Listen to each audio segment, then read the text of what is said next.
I'm having trouble controlling myself here. We're just very excited, and she's been so gracious, and she said, "Absolutely, come on, let's go." And but she just did this huge monumental. She does actually. If you read, Jamie did another outstanding job of doing research. If you read all the stuff this woman has done in her life, it's no surprise that she's where she is, because she's done about everything. We're going to refer to her as Dr. Lori. That's a nickname the firemen gave her because it was easy for them to remember. And we're just going to kick around. There's 6 big topics that came out of the summit that was held at the Fire Academy, or the Emergency Training Center. And I will tell you, if you, so there's a copy of that report in the chat room. That's number one. Number two, if you look back a couple weeks or a couple months, last month, Jeff Morissette, as always on top of the ball, had sent it out to everybody as an attachment to one of the listservs. Now, if you get your camera thing out and hit that QR code, you can actually watch the, I call it testimony, but the presentations that were done as part of the summit. And I got to tell you something. There was I learned some stuff that I never thought of. And I'll give you it makes so much sense, but we would have never thought about that. We've talked about cancer rates and everything else. There's a real big problem following female firefighters with cancer. It's not enough of them. There's no bulk. There's no quantity to actually see a whole lot of movement or be able to package. So it's some of those things they talked about were actually very, very interesting, is that it's not stuff you would normally think about. So that was pretty good. So Dr. Lori, would you just do me a favor? I know you've had it, you're primarily, I shouldn't say that, it's not right. You have had a big analytical data background. Can you just go for a couple of minutes and give us the highlights of where you came from and, you know, and that kind of stuff for us to bring so everybody's up on the same page? I'd be happy to.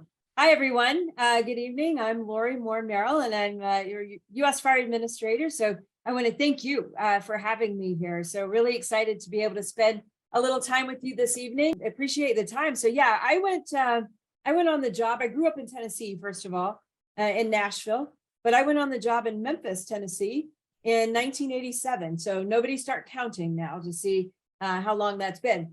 But I went on the job back in 1987. I was the 6th woman hired in Memphis, Tennessee, Memphis Fire Department.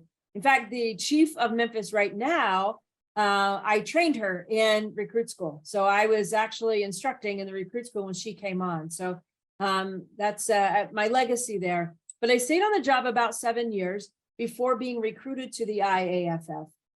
And so in 1993, late 1993, I was recruited over to be the EMS specialist at the IAFF.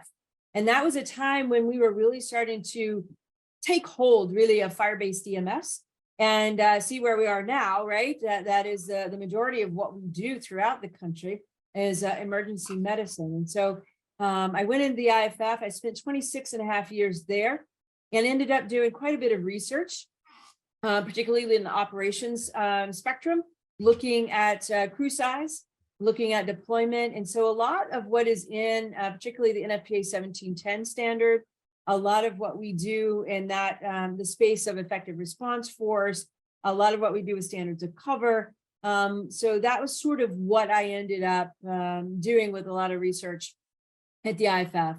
And then I retired from there in 2019, just before COVID, and started the International Public Safety Data Institute, which took over the Fire Cares Project and the NFORS project back then that had been sort of driven by a team approach with NIST. You guys are familiar, I'm sure, with the National Institute of Standards and Technology.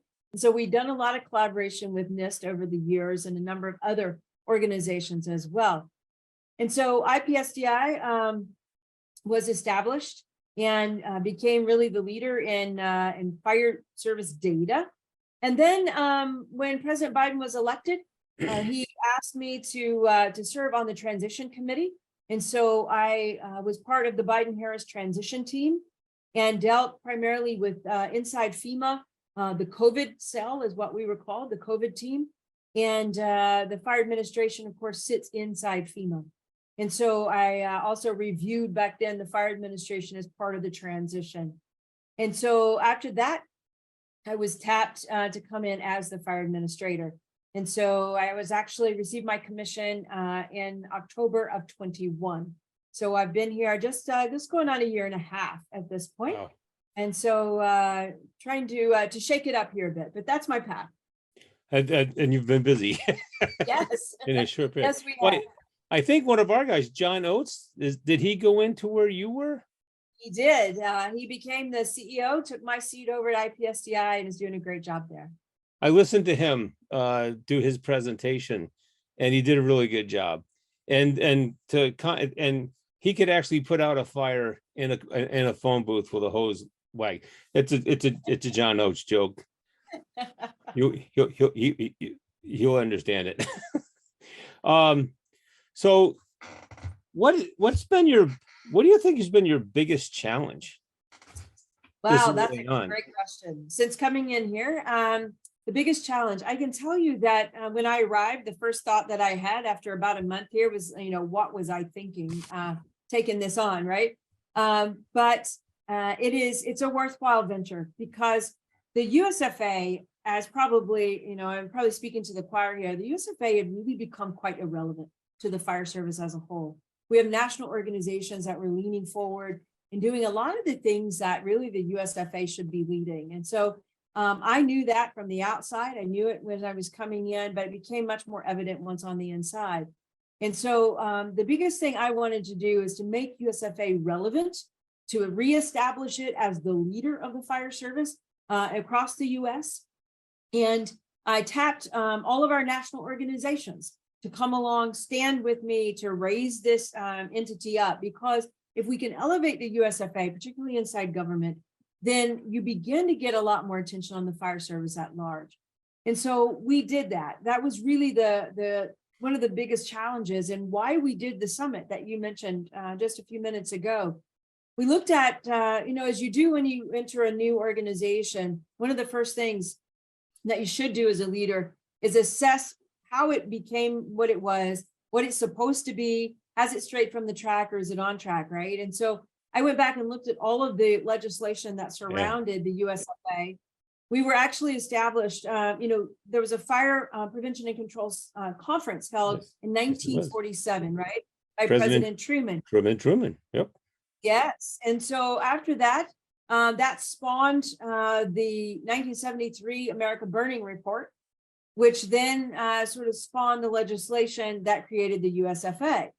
Well, given that, then the USFA had some tasks in that legislation. And I went back and I looked at those, what we're supposed to be doing. And frankly, I'll be very frank with this group, we weren't doing the majority of them. USFA was not doing what it was supposed to be doing. One of them was an annual conference. We're supposed to be, since 1974, hosting an annual conference on fire prevention and control, and it had never been done. And so I said, well, that's we're going to do this. And so we did. In October, we held that summit, and we're going to be doing that every October, doing Fire Prevention Week. And so we'll start to expand that by invitation. It was by invitation only this time. We'll start to look at how better to do that. But as you know, what came out of that was this national strategy. And another effort that I think is even bigger than our task, even though they're quite large, the national strategy, is the fire service coming together. I had people, if you all watched it at all, if you haven't, please go back and check it out as you suggested. Every head of the major organizations came together, sat at the same table and spoke about a fire service issue, but they didn't speak for their organization. They spoke for the whole of the fire service. And that's huge, because that's how we get movement. If we stand together, and not just as the IFC or the IAFF or the NVFC or NFPA, but we stand as the whole of the fire service, then we can move things. We can make a difference. We can have an impact. And so that's what everyone has decided to do. and it's called the Fire Service One Voice. If you haven't seen that on social media, that's a hashtag we started tagging. Everybody is using it. So any social media that you do, everybody's supposed to end it with hashtag Fire Service One Voice.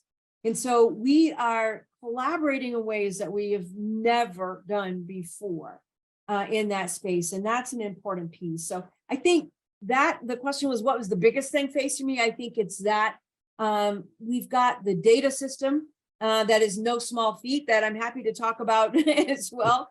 The Infers data system, which is, as you all know, I don't have to tell anybody it's problematic. It's beyond problematic. So we are definitely going to be making changes in the data system. And by changes, I mean standing up a new one and a cloud-based system, an analytics platform that's very powerful. And we'll be by 2025 decommissioning and shutting down the old Infers system. So in the next 2 years, you're going to see us stand up a new fire service data system.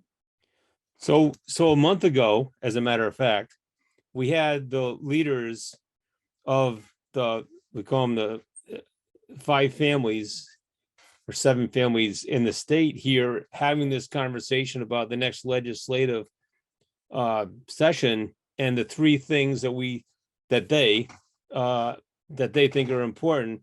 And again, that whole conversation was one band, one voice, right? One sound, right? We're all going to say this. We're not going to, if something else opportunity pops up, that's fine, but we're not going to sacrifice the big deals that we're looking on for these little things. We're not going to talk bad about it, but when it comes to the group, so that kind of makes me feel good that in our state, those leaders have gotten together to kind of head down that path. Yeah, that's excellent. That's great to hear. I should also mention that we have students from the Springfield Technological Community College here tonight with their instructor, Chief Pete Bonomi. They will be tuning in as we go. All right, so let's walk down let's talk about the 6 priorities. And I'm just gonna read them out rather than try to paraphrase them.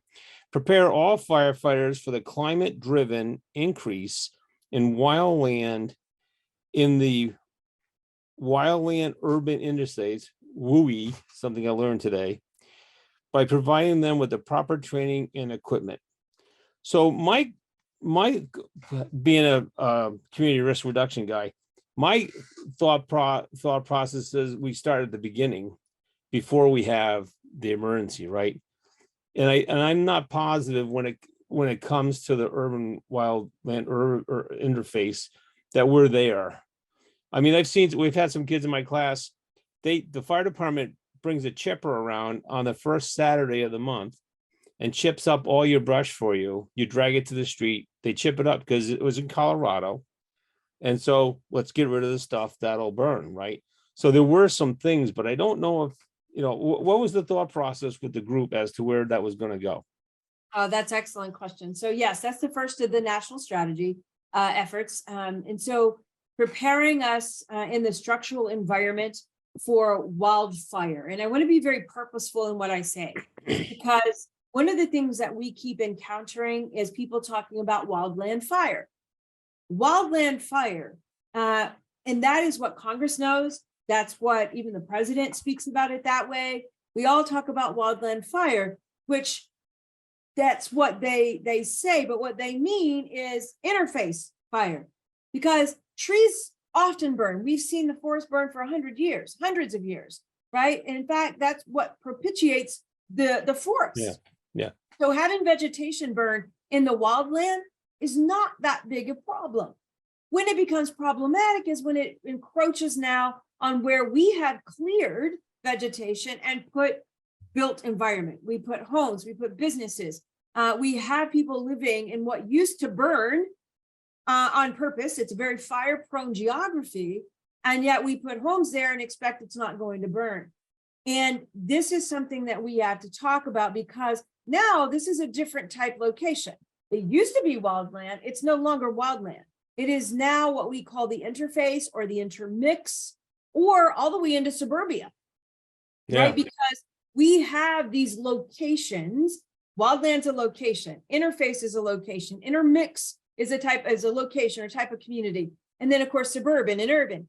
Wildfire is the entity we're dealing with. And so we have to speak about this differently, because if we don't, then we still are getting resources sent to the, all resources are going to one place, over to forestry, US Forest Service, over to the Interior, Department of Interior. FEMA gets money to clean up the mess after a big disaster, a fire. And we in this structured fire environment are not getting the resources we need to prepare for this. That's our PPE and training. So in this national strategy, what we're talking about is making sure that we are training all structural firefighters, urban, rural, suburban, all of them, tribal, territorial, everybody, in the interface firefighting strategies and tactics. What that means is it's not just one structure fire you pull up, you know what to do, right? We could launch an interior attack, or we go in defensive strategy, whatever it is, on a single structure. But when you pull up in an area where the entire cul-de-sac is on fire, or you pull into an area where there's 100 structures burning, now what strategies and tactics do you use? And so I'll give you the example. This was happened, and I'm going to quote a chief from Boston Fire. There was a battalion chief who was asked, Boston was asked to send 100 firefighters to help in a suburban community outside their jurisdiction. Could you come and help us? We've got a wildfire, right? They sent the engines, trucks over. They all start pulling in and doing what they do. They pull down the street. They start hooking to hydrants and flowing water. Well, what do they don't know what they're doing, right? In fact, the chief says, we didn't know what we were doing, but I know what we were doing was wrong. And that is very telling. And if I'm talking about Boston, one of the major urban centers, right? It's all urban. Yeah. We have to look at these communities, because every structural firefighter may not be in your community, but it may be in your neighboring community, or you're called to cover, or you're called to help. Everybody's got to be trained in these different strategies and tactics when there are multiple structures on fire. And of course, our PPE is still the challenge with breathing apparatus for our wildland system, and even different kinds of SCBA potentially for the interface. And it's crazy, because you send a city or a municipal engine company into the woods with you, and you'll come off the truck. Everybody's got all their gear on, their helmet, their coat, and they're standing next to a kid who's got the yellow shirt on, a pair of jeans, and some construction shoes, and they're going, "You're gonna last about 5 minutes. You need to change." Now, on the other hand, I'm glad you brought up, because if you talk to the respiratory people, taking a bandana, or even one of these fancier ones now that they have, and putting it over your face, you're still sucking a lot of stuff in. And people don't understand that we can still get some of those chemicals out of the woods, right? If you talk to some of the doctors, they don't want you smoking meat, because it's not good. There's acids and toxics and stuff that come out of there. So it can be really, really crazy. One of the things that I think the Forest Service does do well, because unfortunately they've had too much opportunity here to need to do this, is they do a good job of sharing learning lessons. It's pretty amazing that, they're proud when they have a tradition, for lack of a better term, of dying together. Whether it's rolling a van off the side of a hill, a helicopter going down, a flashover, or whatever it might be, they have a tendency to lose a lot of people. When I'm down in October, the thing that breaks my heart is we got this 18-year-olds parents and grandparents are there, or 21-year-olds grandparents and parents are there, and here's this kid died out, and because the wind shifted or something. And you could get it again. You take a city boy and put him out in the country, you can put him in, he can get himself in a bad spot very, very, very quickly. And that's a different kind of, again, strategies and tactics, appropriate training for the location where you're fighting fire. That's where we have to raise the awareness, because we have great training for structure to wildland, and we have training for wildland to structure. This is not what we're talking about with this strategy. We're talking about fighting fire in the interface when there are multiple structures with little defensive space, because the community may not be what we refer to as fire adapted. We want to see fire adapted communities in this 1/3 now of our population that lives in what we would define as the interface, and yet they have no idea of the risk of fire that they are enduring. And so it is very important too that our firefighters who now are structural firefighters, and because we've now annexed what is now interface, we have to understand how to fight fire in that space. So this is a huge piece and a big piece of understanding that all of the fire service has got to come to grips with. Oh, absolutely. It kind of segues. The reason a lot of those extra companies are there is because of this question right here, or this point here. Invest in a national apprenticeship program to address the shortage of firefighters and to make the fire service more diverse and more inclusive, right? Out Yes. here we have cadets and juniors. In Connecticut, we have an interesting movement, lack of movement, trying to do something with bringing those young folks up. But also in Connecticut, we have a lot of child labor laws, and there's a lot of debate whether even, and we're an OSHA state, so there's a lot of debate there. But let's talk about this from a global picture, because why you're here. Absolutely. So in that national strategy, we are looking at the recruitment problem across the nation. And this recruitment problem exists with career and volunteer combination. It's across the board. We are seeing numbers that are drastically lower than we normally get for an application period, right? Our recruitment period, where you would have, particularly in our suburban and urban, fire departments, we'd get 2,500 to 3,000 to 5,000, applications when you would have an open application period. They're down to 700, 400, it is a vast difference in the pool. And so what we're also encountering is not only is the pool smaller, but then trying to identify within that pool people who can, first of all, get through a background check. And then second of all, once they are selected and get through the background and the preparatory vetting, then getting them through recruit school is another challenge. And so understanding that we've got multiple gates into our recruitment process, and how do we need to look at that? Is there another way that we can use, and maybe it's using volunteer departments as feeders for career departments, or maybe it's using community colleges or technical schools and recruiting there and having them do the preliminary EMT schools, for example. And we've got some of these models sort of scattered around the nation that we're trying to identify, put them on some sort of grid so we can start to look at them and say, okay, is that a best practice? And so for each of these strategies, maybe we should have said this up front, but for each of these strategies that we're going to go over, there is a work group that is working that problem.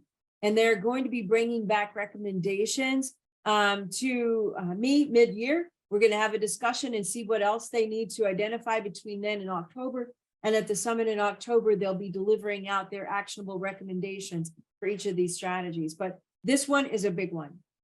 And the point again, the committees are not single focus. Again, they're a diverse committee. Correct. And as a matter of fact, one of the speakers said, because you're handing out applications in a minority community and you have your door open, that's not recruiting. That's just passing around paper. That's not how you recruit. And that doesn't matter whether you're in Philadelphia or out here in East, in a very rural community or suburban community. It's like the advertising and the reaching out has to be just always there. I think it's more about marketing, isn't it? Rather Absolutely. than just post and what we call post and pray. It is more about us marketing the fire service and growing our own candidates in many cases, starting with junior high and explorers, or high school and technical training, or tech school, right? Community colleges, and starting to grow our own recruits and let early on, let kids know that let them see themselves as a firefighter, let them understand this is an option. So I think that's an important piece.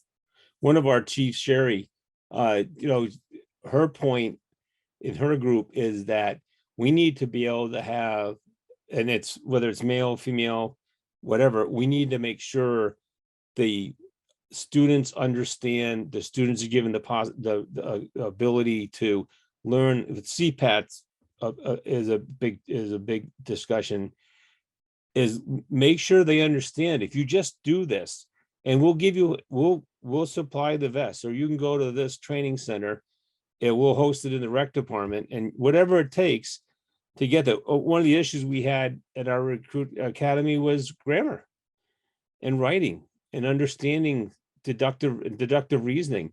And so their test scores were to the point where they had to retest. That's all front end stuff. You know what I mean? But if you get the sixth grader involved with the fifth grader involved, and you could have extra classes and go to the math class and do hydraulics. I'm speaking to the choir here. But it may be, you're right, because that may be, maybe it's not just the student, maybe it's our instructors. Maybe we need to change how we teach. Maybe we need to look at more immersive learnings. Maybe we need to figure out how do we get much more hands-on, because most of the generations that we're looking to recruit now learn through visual, they learn through video, they learn through hearing and doing, right? This immersive kind of AR and virtual reality, augmented reality type scenarios mixed with actual practical hands-on. So we need to be really cognizant of how we teach as well. No, we've seen that, boy, at the academy, the PowerPoint's on its last breath. We just got re-energized. We had a bunch of customers asking us for CPR classes, and now the new CPR classes, you watch a video and then you answer questions, you add a little bit that maybe the video, real life, that the video didn't have, and then you move on. Matter of fact, when they're practicing, you run a video so that if they forget, they can just look up and listen, and then they can get re-engage their brain. Pretty cool stuff. Yeah. All right, moving on, because this is a near and dear to our heart. Establish a comprehensive firefighter cancer strategy that invests in research, provides access to screening for firefighters, and reduces and eliminates PFAS exposure, period. That's a biggie. That is a biggie. And as you noticed, it is sort of multifaceted as well. So looking at, addressing firefighter cancer. Cancer is now the #1 killer of our firefighters who die each year. 75% of the firefighters that we call line of duty death now are attributed to cancer each year. And so that number is pretty substantial. So we've got to address our exposures, and PFAS is mentioned in the strategy, but we want to understand, yes, that must be eliminated, but that's that forever, chemical. It is something that is in our everyday life. It's also in our gear. It's an AFFF foam. It's in a lot of areas of our exposure. And so eliminating that is absolutely key, and having further development on our PPE, and we're down to just the moisture barrier. So the outer layer, the middle layer are both PFAS free capable right now. We have the fabric to do that, but the moisture barrier is still a problem. And so that is something we are looking to research to be able to rectify. I can tell you that the bill that was just passed has specific instructions in it for USFA and what we are supposed to be doing with EPA and NIOSH. So we are a sort of a tripartite government group that are supposed to be working the PFAS problem. And aside from that, the cancer issue, I will also tell you that PFAS is not the only carcinogen. And so it is important that we not put all our eggs in one basket because we are exposed to many, many other things that are also carcinogenic.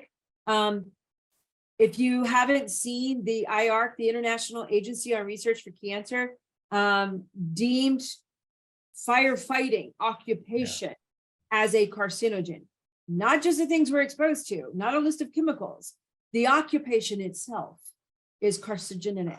Okay, so we have to understand that,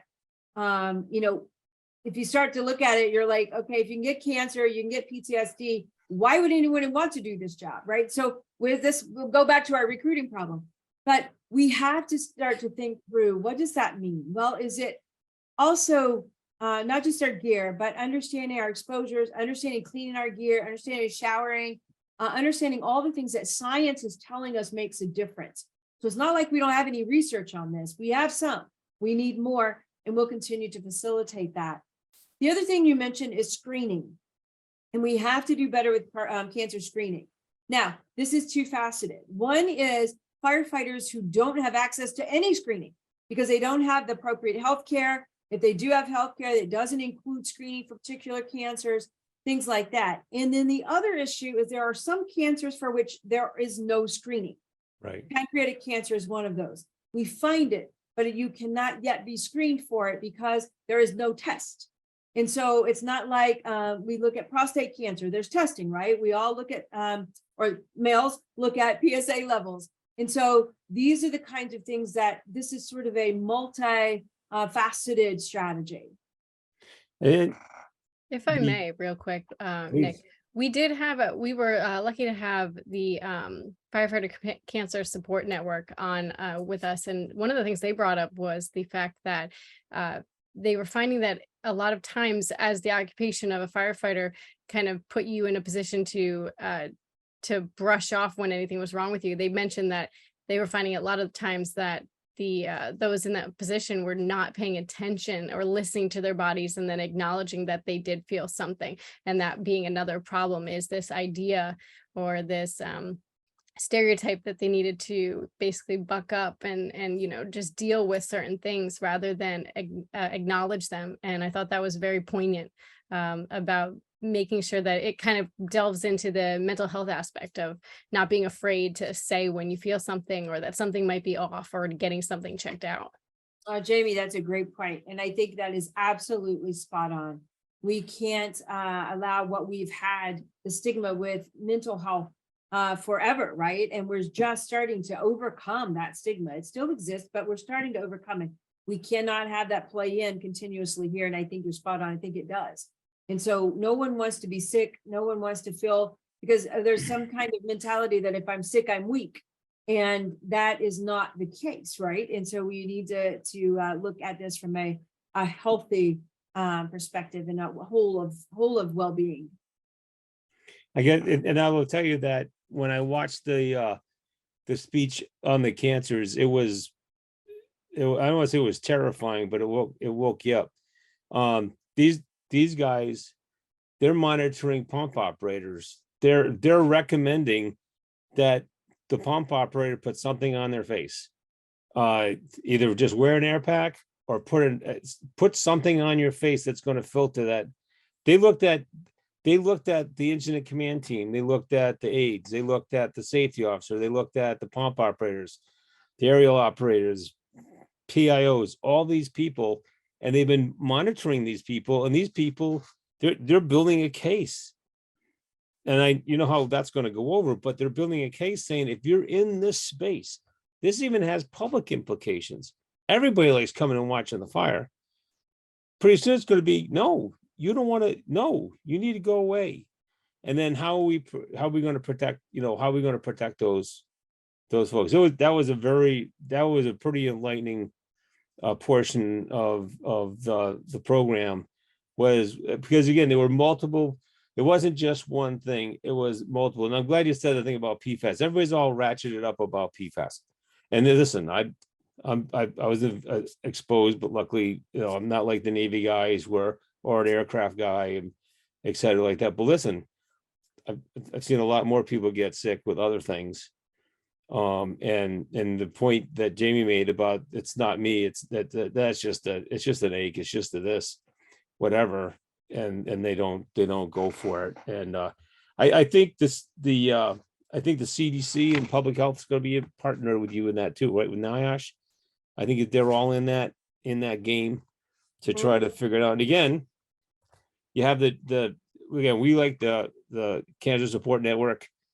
They've done tremendous stuff, and we've done some stuff with them. We try to be supportive of them as much as possible.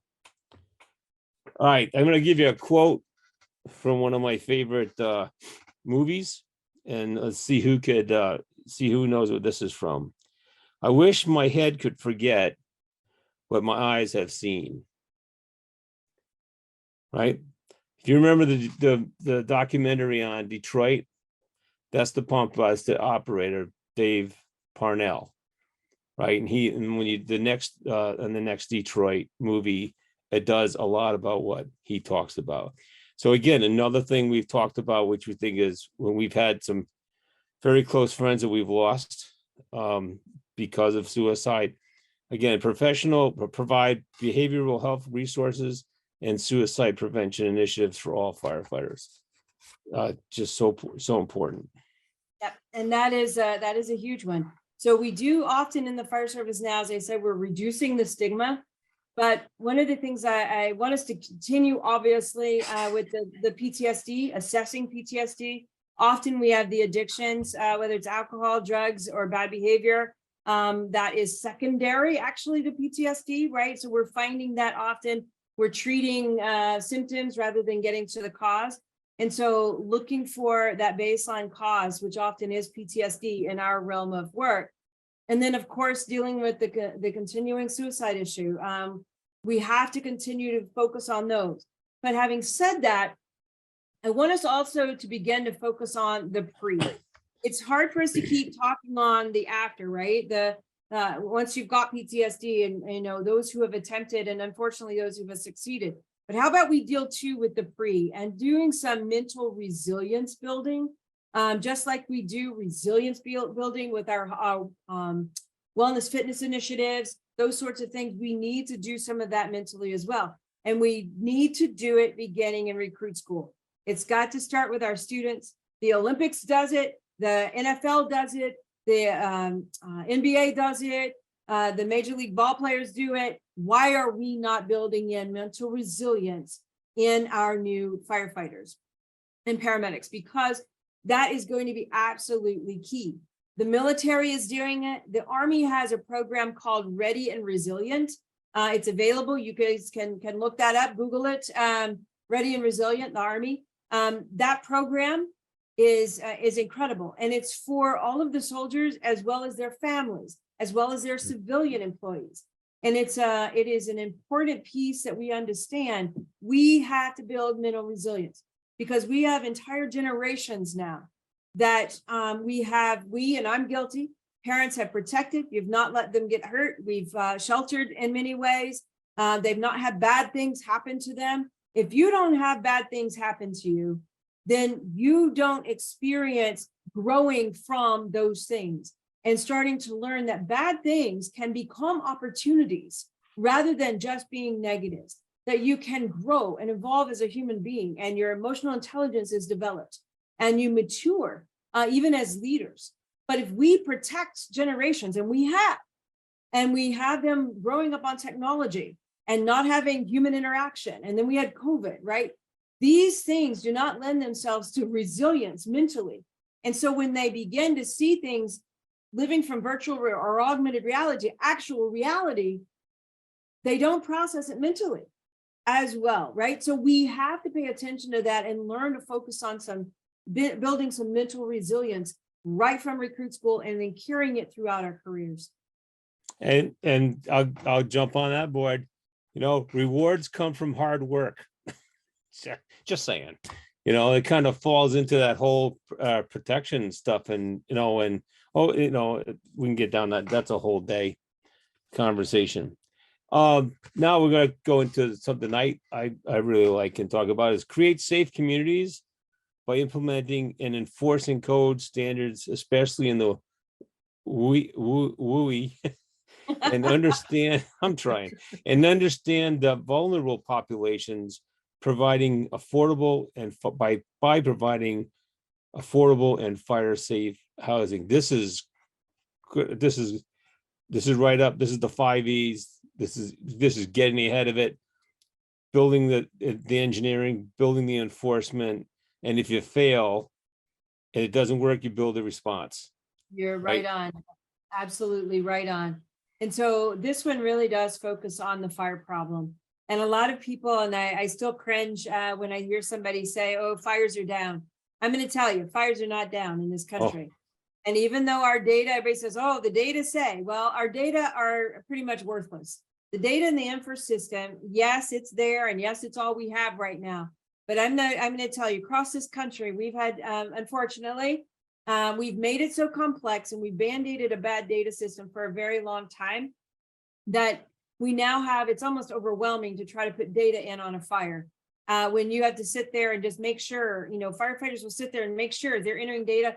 Please don't let that light turn red, or please don't open another window, right? So they're very careful about it. And so consequently, we don't get the fire module filled out.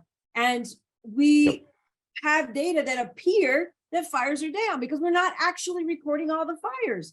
And so we've seen this. I've studied it in every department. We know that it's happening. And so fires are not down in this country. In fact, they're just the opposite. They're up. And our deaths from fires, even though we have percentage wise, and if we look for, spans of years, yes, fires are down from, 50, 60, 100 years ago, but our deaths percentage wise are increasing again. Yeah. And what does that mean? That means that we have less focus on our vulnerable populations, because a lot of the people, 2/3, in fact, of the people who are dying are people of color, poor, and a huge percentage of children and elderly. Yep. And so we have to pay attention to our public housing. We know there's a little over 500,000 public housing buildings in this country that HUD tells us are still in inventory that have not yet been retrofitted because they were built before the 1992 Fire Safety Act. And so we have to be cognizant of these kinds of structures that still exist in many of our cities and the population who lives there. And one of the things that we say often is that public safety, or let me say it another way, safe and affordable housing should not be mutually exclusive. If I try to make housing safe, it should not now price it out of the range of people who can afford to live there. And so these are things that we are watching, and that often the builders will tell us, oh no, it's going to cost X, and it will now have to, we have to charge more. And we know that that's not in fact what the research shows. And so we really need to continue to focus on the fact that America is still burning. And that's not just the structural environment. We've already talked about the interface. As you just said, it's easier to say interface than WUI, by the way. It is. So there you go. So just call it the interface, and we'll extrapolate from there. But we do have a fire problem, and codes and standards are going to be an absolute must-have.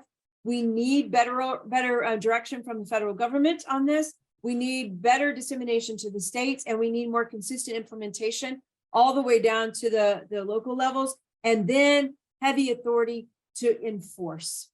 And so these are things we've got to focus on. One of our bread and butter operations for studies are small community fire departments.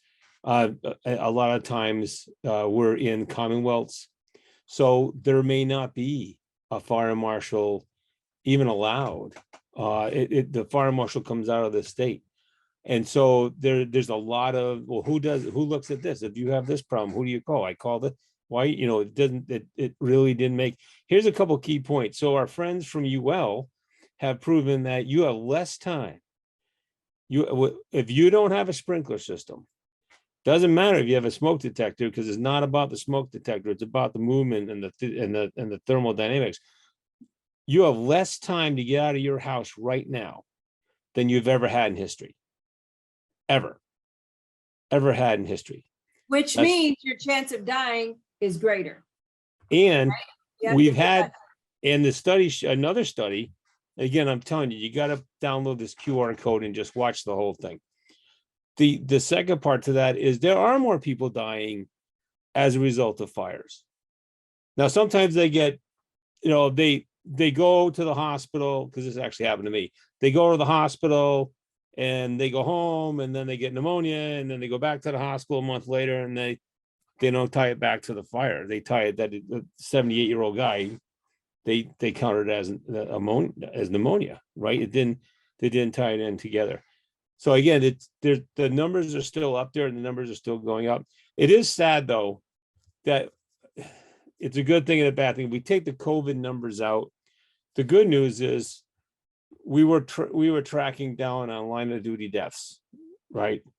The very upsetting part is more firefighters die by their own hand than by something, even their heart giving out or other medical problems, right? It's just, it just kills you. All right, I'm going to read the next one, and I don't understand it, so I need your help. All right, so I think I know what it means. So elevate the fire service in federal policy development to an equal basis with law enforcement. And you guys changed this. Actually started with a strategy, right? Was changed during the summit to from endure to elevate. And I don't understand what's that. Is that like the cops and us getting support when law enforcement gets support, or something else? No, that's exact. Well, I'm gonna put it a different way. So even I'll tell you, I said that USFA sits inside FEMA, right? And FEMA sits inside Homeland Security. Well, what you may not know or remember is that FEMA used to be, or USFA used to be equal to FEMA. All right, we were on the same level as FEMA, right? And then when Homeland Security was formed is when we were reduced and put inside FEMA, though we're not a response organization, nor are we a disaster organization. We're put inside FEMA, inside Homeland Security. Every other component inside Homeland Security is a law enforcement component. Across, in fact, law enforcement, the DOJ is all law enforcement, right? Yeah. They have their own cabinet position, their own, and then across government, there are other law enforcement agencies throughout federal government. We are the only true fire organization, even though you have firefighters in DOD, you have firefighters in DOI, you have firefighters in ag, you have, NIST, who has a fire lab, you have ATF, who does some arson investigation, and yet we're the only, all of that together is less than 10% of the firefighters in the country. All the rest of them are represented by USFA, and yet we're one little piece inside FEMA. And so that's what that was talking about. It is, how can we elevate the whole of the fire service when we can't even draw together and have a single entity, or at least recognize the fire components across federal government? And so this is more outside a USFA led effort. So this is that sixth strategy that is going to be dependent on that fire service one voice. I got you. Because again, you guys got knocked down. You were able to be up here on you were at the adult table. We're working our way back. All right, so we do have a question. Yep. You want to do the lithium, Jamie, if you don't mind. So Jeff asks, has the USFA had any input or focus on the rise in lithium ion battery fires? He says that he knows many organizations seem to be working on this, but he'd like to hear your feedback on the current problem. They just responded to one a few hours ago in a college dormitory. Oh, wow. Yes.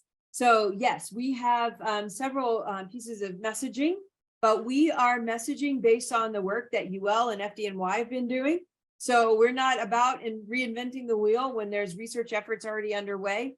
We are having those conversations and pulling people together so that, again, that one voice comes together and we all focus on one problem.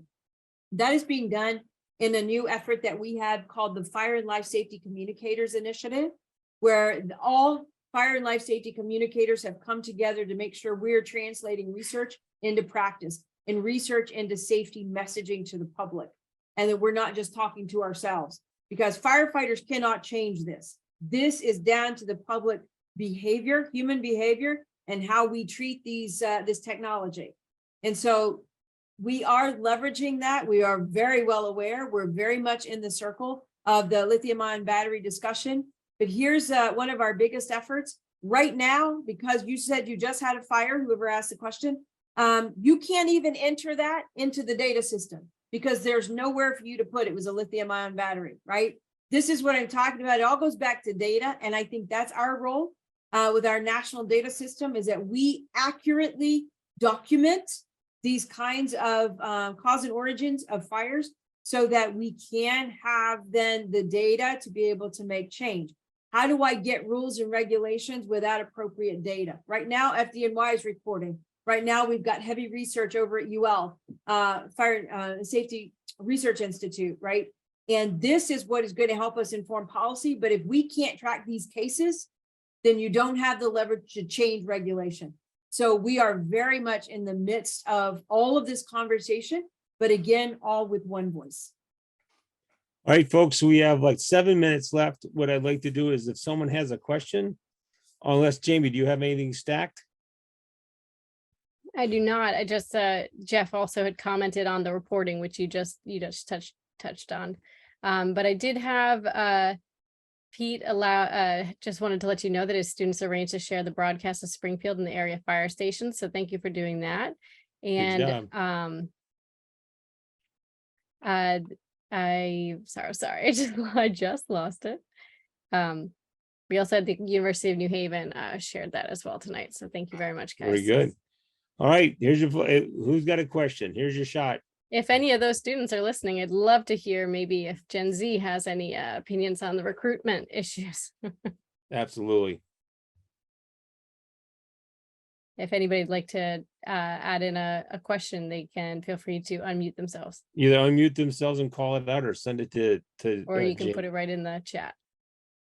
It looks like Dave. I see a Dave with a hand up. Whoop. Dave, you got a question? I don't have him on my screen, so go ahead, Dave. But I don't know that he has audio. I think he unmuted himself, but I don't hear anything. He did put in the chat, thank you very much for speaking tonight. Thank you for acknowledging that suicide is the #1 non-natural cause of death for firefighters. It's just never thought, 45 years ago, I never in my wildest dream thought that that would be a topic of conversation at the national level. Just crazy. It's unfortunate, but we can change this trajectory. We have to be alert. We have to be bold enough to ask. Right. I know that those conversations are not comfortable, but this is one of those spaces that we all have to become comfortable being uncomfortable. In fact, I used that with my staff today about a different issue. This is one of those spaces, not a comfortable conversation, but care enough to be comfortable being uncomfortable and ask, are you thinking about killing yourself? Because if you can starkly ask someone, you can jar them into thinking another way, right? Or at least you can know so you can intervene. So these are the kinds of things that when you have a gut feeling, trust your gut and care enough to ask. And don't just say, oh, this can't be happening, right? We have to be bold in this area and take care of each other, take care of our own. Absolutely. Well said. Looks like we've got one last question. Dave wrote it in. He says that, is there a way to end, he said, we've made great strides in reducing discrimination based on gender, race, and height. Is there a way to end age-based discrimination in fire service? Yeah, no. I wasn't aware that was going on. He says that in some states ban career firefighters past age 35. Dave, is that the state of New Jersey? I'm not sure which state that is. Might be. They ban hiring them, I'm assuming is what. Yeah. Past age You 35. can't get a job in the federal system, I think, after age 30. I gotta tell you though, I don't want to be the kid that I was 40 years ago. Not right now. I'm not built for it. I'm not set up for it. I do have. I'm sorry. I was just going to say at the end of the day, we want, obviously to talk about people, all people, whether they're, green and purple polka dot and, whatever age, that they can do the job. And I think that is, having good mental capacity and faculties as well as physical, physical ability. So once again, the superintendent of the National Fire Academy is reaching out and asking if there's anything you'd like to see, any program you would like to see at the National Fire Academy, drop them a line. the very good meeting today. Lots of stuff on the burner. Cool stuff coming in multiple different forms. But if you have an idea, go ahead and send it to them. And I'm going to say, this is what Superintendent Gablix would say to you. This is your National Fire Academy. And Right. so we do want to hear from you Right. and what you want to see, because we are changing the face. And I've told Eric, if there are classes that we've got, only a very few people signing up, maybe it's time to stop teaching those. Let's put in the ones that are got waiting list, right? Let's do more. So we really want to meet the needs of the fire service. So let us know what do you need? We want to be agile and we want to be effective for the fire service. And we had that very conversation today. Several instructors said, where are we on this? Where are we on that? In some cases, there were developed excellent programs by other people that get funded by the same folks as the National Fire Academy. And he offered to connect them up. And another thing is that it's in the burner, it's in the burner, it's in the burner. So and the place is changing. And we saw that with some of our past guests. It's had to change before and it has to change. It's changing now. So that's wonderful. Listen, I want to thank you so much for coming on. I mean, this has got to be outside the normal federal plan for executives to spend, an hour with a bunch of folks from all over the state and all over the place now. I really do appreciate it. Thank you for explaining everything. I think it's robust. I think it's exciting. I think there are several, I know I can see several movers and shakers that are still here, and there's other ones that were here before that would be happy to help out and jump in on any of those things.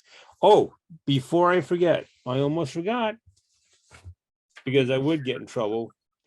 So on April 14th and 15th at the National Fire Academy, the Executive Fire Officer and Leader Symposium is going on. We announced this last month. We wanted to make sure we announced it tonight. Don't get reimbursed for training. However, while you're there, they'll put you up and in one of their deluxe accommodations. You will need to pick up the food tab for the 2 days, but I've seen the list of who's coming and who's talking. I'm going, you need to be there. These are the people that are on the edge and taking us to where we're going, similar to some of the stuff from the summit. So it is April 14th and 15th. It's a Friday, Saturday. All right. Again, transportation's on you or your department, and food is on you. Lodging's on the Fire Academy. It's going to be a great 2 days. I'm really looking forward to seeing that. So thank you so much for coming. Thank you. Thank you for having me, and thanks everyone for listening in. And we welcome your feedback. Reach out to us. So thank you so much for the conversation. Thank you. That's what we do. Thank you, guys.